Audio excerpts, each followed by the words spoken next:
I'm Sashan Bailey, also known as Empr3ss Nile. I'm 22 years old, I'm Jamaican, and I play competitive games. How I got into competitive gaming, there was this LAN center in 2015 called Cyberbox. There was some Just Dance competitions going on and a Tetris competition, and I entered them and I won. After I won them, I met Triforce. He's a eSports legend, and he educated me about the whole eSports industry and competitive gaming, and that's where it all began. A lot of girls would have challenges getting into gaming, but I started casually with my mom. I played games like Miss Spider's Tea Party and Pac-Man and some retro games. I never really got any challenges like that because I was always supported here. The only challenges that would have came up was when I went into the social world in Cyberbox and I met other gamers, and that's where I met Triforce. So he, after telling me about the industry and competitive gaming, he told me what to avoid, so I never really had a challenge. Some of my favorite games to play right now, because I have tons of favorites, right now would have been Call of Duty Mobile, because I like the quality of the game, and you know, some gunfire is good here and there. The next favorite game of mine is Just Dance, because I'm not really a dancer. So the fact that I have someone on the screen talking, not really talking to me, but dancing with me and showing me the steps, and I can get scores by just matching with the person's movements, that's my favorite thing to do, and I don't really focus on the dancing, so to speak. And my next favorite game would have been Ring Fit, because Ring Fit is an exercise game and I really don't have equipment, so to speak. So that video game, while having fun, you're actually exercising to get through the game. Those are my three favorites for now. Some of the misconceptions of being a gamer, or me being a gamer, is, well, I have a lot. For the interest of time, I'm going to start to like three.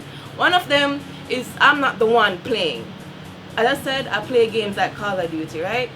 So I would normally release like gameplay footage. People actually think it's my husband playing.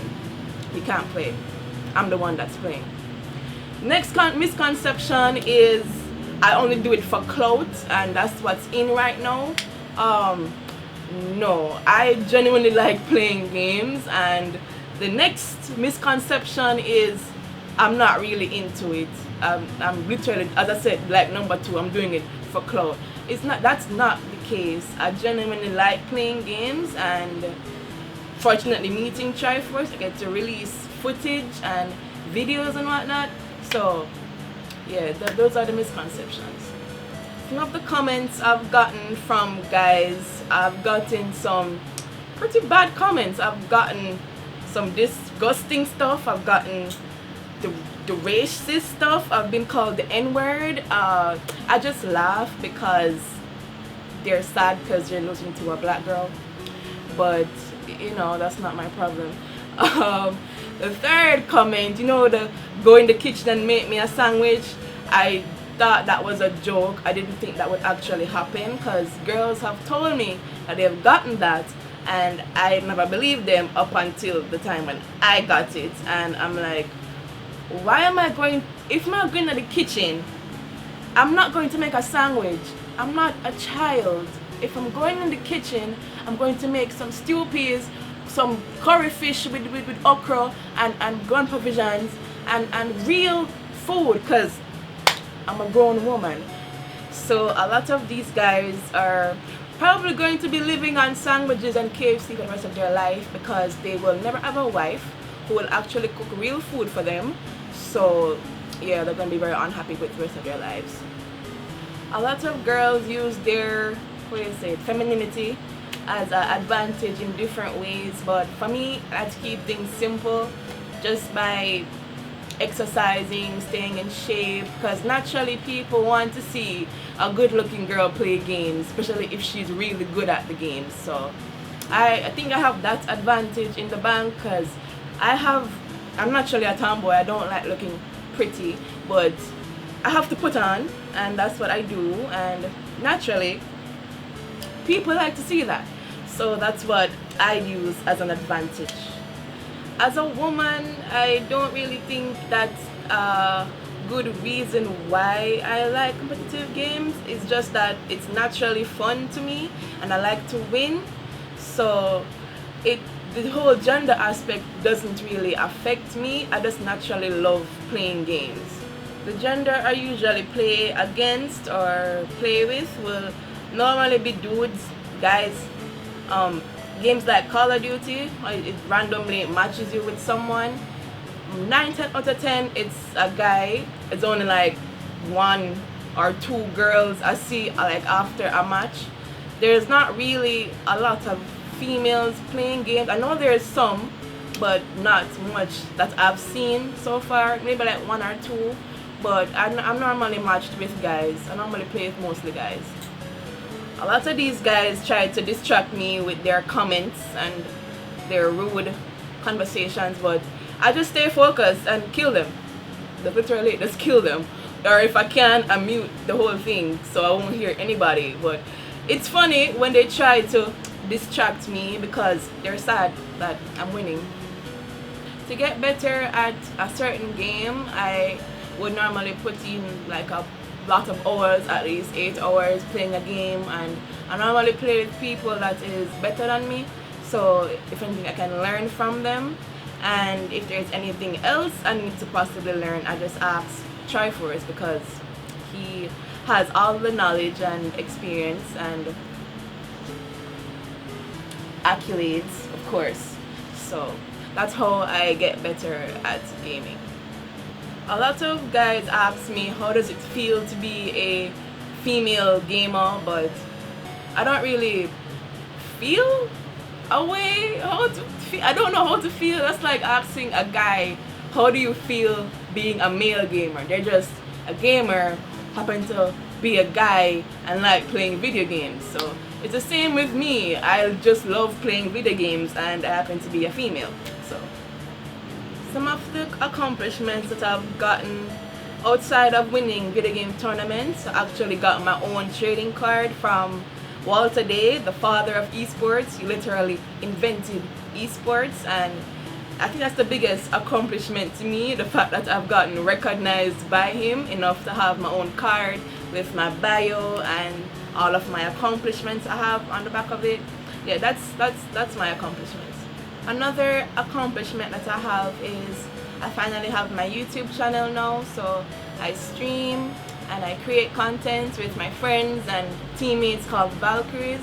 So otherwise from having fun, I hope that it inspires other female gamers who want to get into YouTube and create content and also do what I do in gaming. So I sustain my gaming lifestyle because I literally work in an esports team called Arcadia.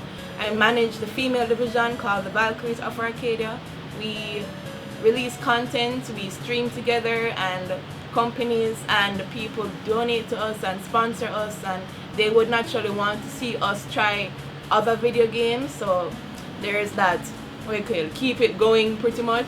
So before that, I used to work at a telecommunication company, but doing this full time now, it really helped me sustain the lifestyle that I have. When I went to school, I studied business and I graduated from Jonathan Grant High. I never really got to tertiary education because right after high school I went to Cyberbox, and that's where I started gaming competitively, so I never really got into that aspect of that. My parents are very much supportive of me doing competitive gaming now, because before this I was at home, I was playing with my mom, and now that I can do this as a job now, it's even better because now I can actually make a living and still play video games. I get support from gaming organizations because I naturally work in Empire Arcadia, the esports gaming team. I get my support from Triforce and other members in that organization, so it's an ongoing support system. So you can find your significant other in gaming, because that's how I met my husband now, Triforce. After he pretty much educated me, we fell in love, and now he's my husband for like 4 years. So it can happen. It's not odd. When people have something in common, like a trade, a skill, or anything really, it's really easy to find common interests, and then you end up getting to love the person. So the only time I really get the urge or the need to prove I'm a good gamer is when I'm playing with people who like to belittle me. Oh, you're a female, you don't know what you're doing, what you know about this game, things like that. So I like to really flex, because I do know my stuff. I know about the Gamergate scandal, but I think now we're living in a really hypersensitive age, and the best way to deal with really toxic people is not let them affect you, because that situation has nothing to do with me. It's I don't really care for it. It's just with certain people, you just know to just leave them alone and literally don't let them affect you.